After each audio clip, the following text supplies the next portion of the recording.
Hey everyone, welcome back to another episode. I am really excited today because I get to talk to a specialist in all things emotions.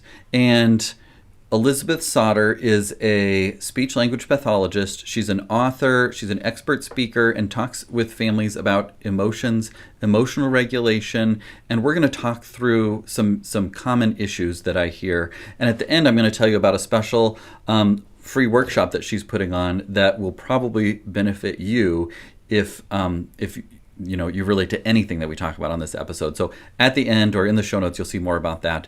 But I would love it, Elizabeth, if you could just introduce yourself a little bit. I know that you're in the Bay Area and you're a speech language pathologist and you have several books and card decks to help families with emotional issues and emotional regulation. But a little bit about your background and what led you to doing what you're doing.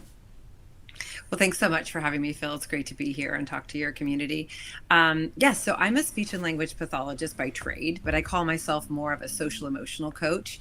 I've always been interested in autism and behaviors, and that's what I started out in my early years of my career as a speech and language pathologist, working at a school for severely impaired children with autism and behaviors. So it was a multidisciplinary team where we looked at behavior as communication. So we worked alongside behaviorists and psychologists and occupational therapists to help children increase communication to decrease behaviors, maladaptive behaviors. Um, Okay. and so I was doing that work for many years and loved it. And then also learned about the work of Michelle Garcia Winner, who's a speech therapist as well. And she teaches about she's a founder of social thinking. And the students that I was working with at this school were pretty language and cognitively impaired. So that I wanted to practice the type of work that she was doing, which is more of kids at grade level or above, but Okay. struggling with perspective taking. And so I started doing social groups after school, and it just took off. There were so many kids in need that weren't getting their needs met in the school districts, and or they just needed a little bit extra.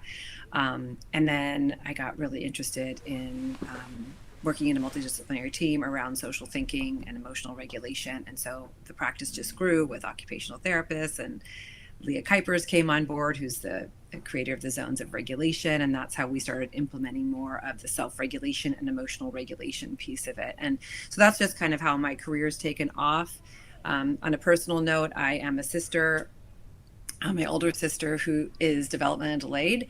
And so she was in special ed all the way through our schooling in Oakland Public Schools. And now I have two boys, 13 and 16, and both of them Okay. have different learning styles. My older has had an IEP, individual education plan, for since fourth grade. He's now a junior in high school, and my younger has been struggling with some emotional regulation as well. So he recently has gotten support too. So it's not just a career for me; it's definitely a life endeavor. Right. And it gives you, ample opportunity to practice and hone your craft too. For sure, on a daily basis. Whether you like it or not, whether it would be nice to not have to come home and keep doing that line of work, but I totally get that. So we were Yeah. talking, and I wanted to kind of focus in on elementary aged children. And one of the big things that I see and hear about in my own house with our children and with patients in my practice is about transitions and the difficulty that can come with transitioning from something. It's always something that you like doing to something that you don't like doing as much. Because Yeah. no one has trouble going from watching Frozen 2 to getting ice cream.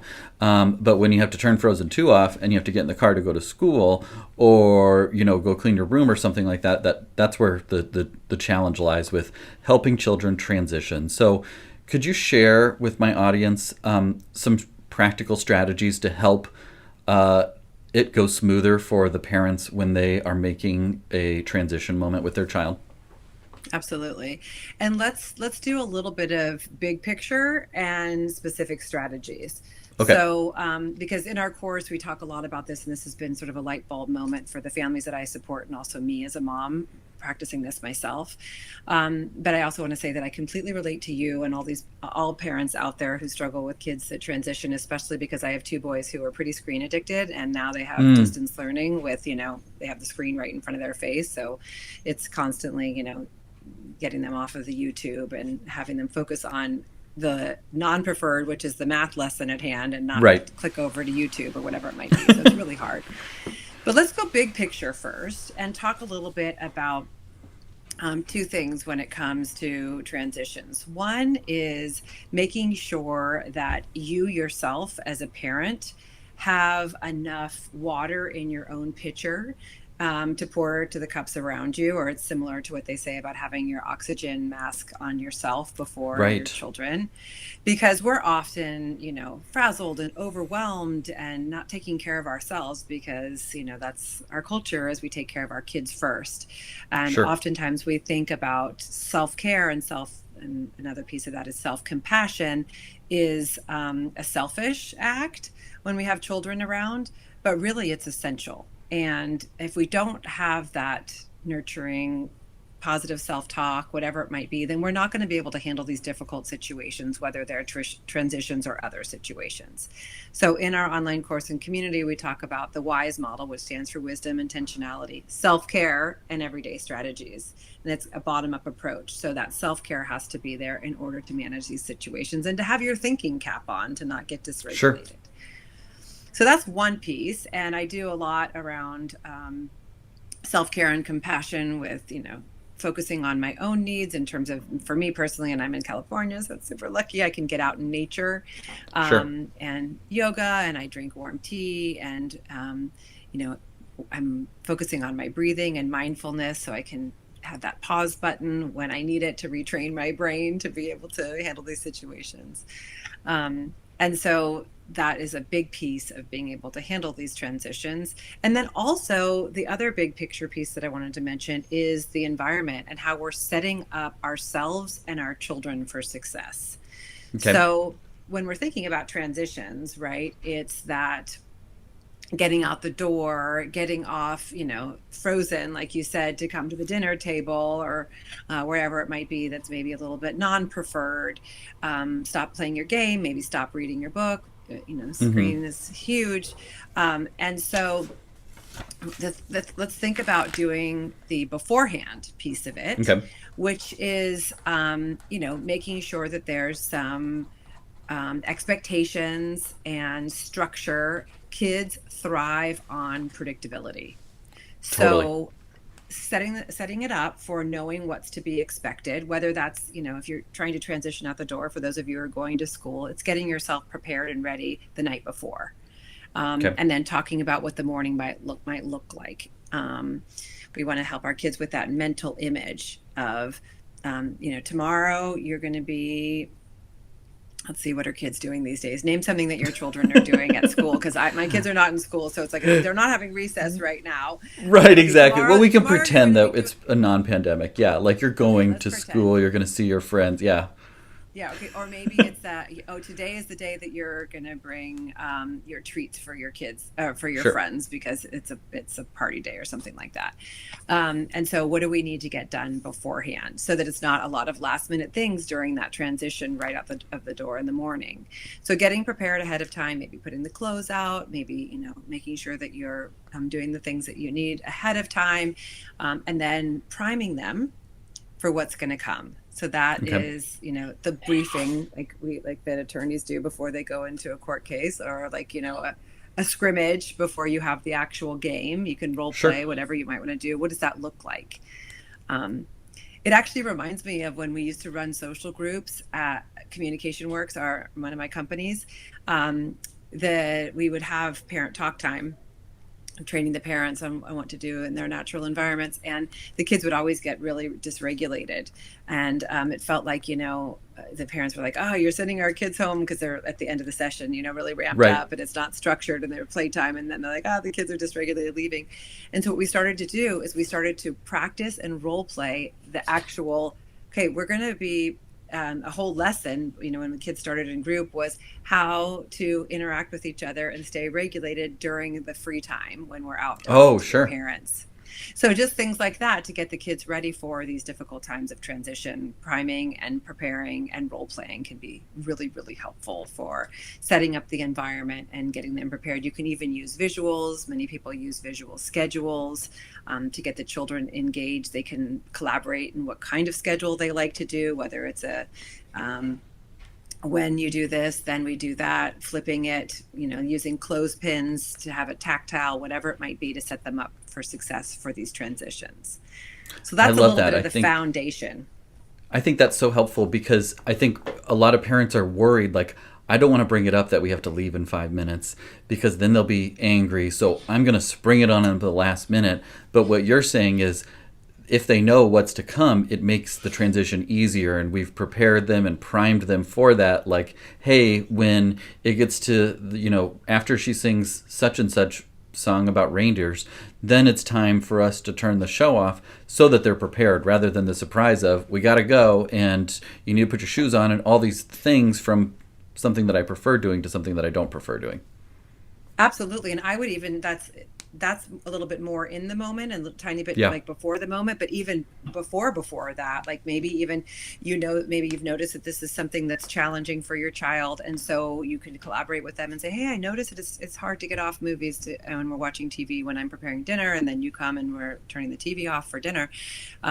Can we practice this like in a time when it's not an actual situation? So it's a pretend role play or what we call rehearsal, priming Right. them for, okay, well, this is what it could look like. This is what it could feel like. What are some problem solving things and how do you feel? What could help you? Maybe setting a timer, whatever it might be. So it's actually not the real situation, but it's priming them ahead of time and getting them prepared for that.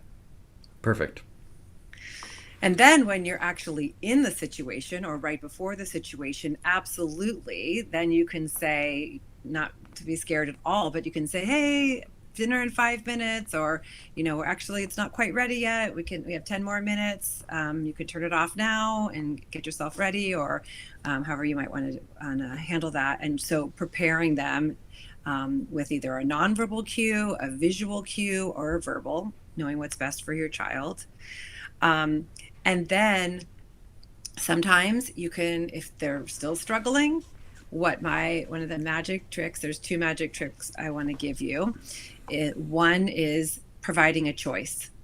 So, like you can come to them and you can say, do you want to turn off Frozen in 2 minutes, or you want to watch a little bit more and have 5 minutes? And we know what they're going to say probably. How about we turn it off? And do you want to turn it off with the remote, or do you want me to? Or should we skip to dinner or hop to dinner, the dinner table Sure. together? All these things are like different. Which chair do you want to sit at the dinner table? Giving them choices can be really helpful. I love And then that. I want to provide, it's and just making it fun. That's another strategy too, fun and adding humor. And then the next thing I wanted to provide as a strategy is actually something that's sprinkled all throughout my book, because I have gotten some leading experts to contribute that I've followed for years and learned so much from, is Sarah Ward, what she calls job talk.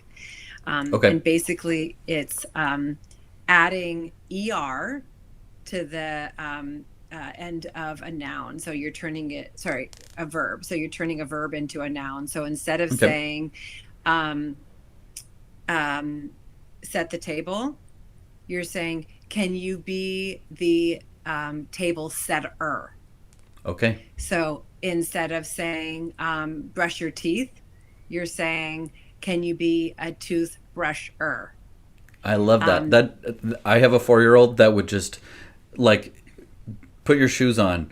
No, I'm not going to do that. Can you be the shoe putter on her? Something like Yep. that, like totally, because they want the responsibility and they want the job titles. And so if Yep. you can embrace that and then you can, even flaunt it a little bit later, like, wow, Dorothy today was the Wow. toothbrusher this morning. Like that, like things like that really help to cement it in. It seems silly, but everybody wants to, have more things on their resume. Exactly. I love it. And then there's actually research around this, and it has to do with politics. Politicians went out and they told one side of the room to come out. It's really important for you to vote. Show up, please be there to vote. And then the other side of the room was voters. It's really, you guys are the voters, show up. And that side of the room showed up more. So Wow. it's, there's research behind this too, and try it out. It's a magic trick. And you can even pair these two together. So you can say, hey, do you want to help me wash the windows? I can be the sprayer and you can be the washer, or do you want to be the washer or the sprayer? And then they can choose which one they want to do. Right. Oh, I like that. I mean, even as I think about that more, in my place of work, I'm thinking about if somebody comes and asks me to do something, I'm like, oh, great. But if they put me in charge of being the person that does it, it's totally Yeah. different. And wow, this is like my new title now. And I have the roles and responsibilities and procedures that come along with it. It's much different than, hey, can you do this and this and this? Like, it's less of an Absolutely. imposition because you've been given some authority. And so I can definitely see how a child would embrace that as well. Yeah, absolutely. I love that. That's such a good way to reframe the exact same request. Yeah, it's been a little magic trick for a lot of the families, and grateful for Sarah Ward and Kristen Jacobson is her partner too. They're both speech pathologists who developed that wonderful strategy, and it's executive functioning, which they are Right. experts in with helping with initiation of that non-preferred to preferred, right? Yes, and that is a big challenge. Well, it's been really good to talk through that. I know you have some special offerings, and I want to make sure and highlight too that you have a book that talks through a lot of different strategies to help with social and emotional regulation and growth. And your book is called Make Social and Emotional Learning Stick. And I know that in addition to that, you have a whole like community around that concept that where you help families do that. And right now, people can click in the links of the show notes and find you have a free training going on, and it's called Parenting the Sensitive, Reactive, or Anxious Child, where I mean I think every parent can identify with my kid is at least sometimes sensitive or reactive, Hmm. because it certainly is a normal feeling to feel like your child is that way. So could you tell us a little bit about what that's going to be like for parents so that they can get a glimpse of that, and then I can send them to register for that if that's something that they're interested in?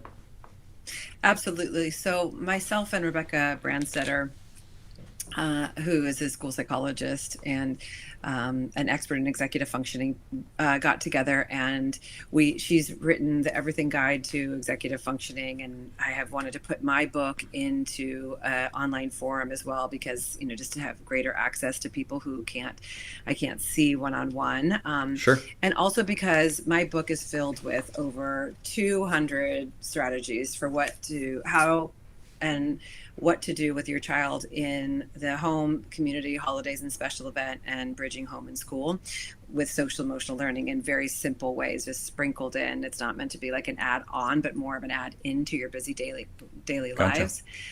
But there was more to the picture that we wanted to put into this online course to develop a system, a pathway to help parents understand the bottom up approach to social emotional learning, which actually starts with you. And I mentioned Right. before that we have the WISE model, which stands for wisdom, understanding what's going on with your child, having the intentionality to do something about it, and being that conscious, mindful parent. We talked about self care already, and then the everyday strategies. So, and we talk a little bit about how you can be a wise owl. That's what the That's wise great. model is for, and how our children teach us too. But they're the wise owls a lot of time, teaching us how to be better parents and how to. There are so many lessons that they teach us, right? But what we found a lot recently is that there. Especially with the pandemic, but just in general, our audience has been saying that their kids are struggling with anxiety and emotional Sure. regulation, and big reactions and big emotions. And so we put together this mini course. It's research based to just provide a few tips and strategies for parents to learn.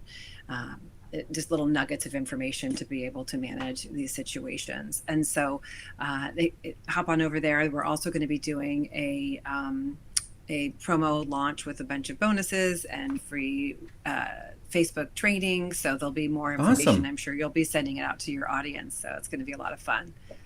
Well, I will send people there for sure. And I think that it's just such a good opportunity. Like you said, the pandemic has uncovered a lot of things, and it's put you with your child a lot more than Mm. ever before. So if you can take some strategies from the training that help with parenting your sensitive child, your reactive child, or your anxious child, then all the better that you can implement those strategies like we talked about today to improve the parent-child relationship and help your child to grow and mature and understand their emotions better. So thank you for doing that, because I'm sure that's a lot of work to put together, but so needed at this moment. Yeah, it's really been a mission of mine and Rebecca's, and also Generation Mindful, who we're partnering with to support parents with social emotional learning at home. And there's so much that's offered in the schools with social emotional learning, but it's not often translated to the parents and the home Sure. environment. So that's been a huge part of our mission. And then there's also kids that are a little bit neurodiverse. Um, Unique learners and whatnot who need a little extra nurturing and a little extra what we call like fertilizer, or like a little bit of a staying in the greenhouse with a little bit of extra TLC. And so we're on our mission to help those families with those children, because they often fall through the cracks when it comes Sure. to regular education and general education. So that's a big part of our mission.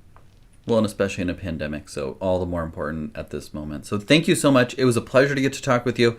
I'm excited to do your training because I have certainly thought that my kids from time to time can be a little on the sensitive and reactive and anxious side. So it will certainly help, and I look forward to that. Thank you so much.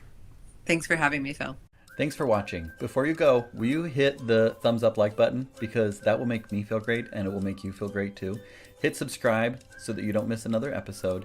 And if you have a question that you would like me to answer, just text me. It's 402-256-0768 and I will answer your questions live in an upcoming video. Keep up the good work.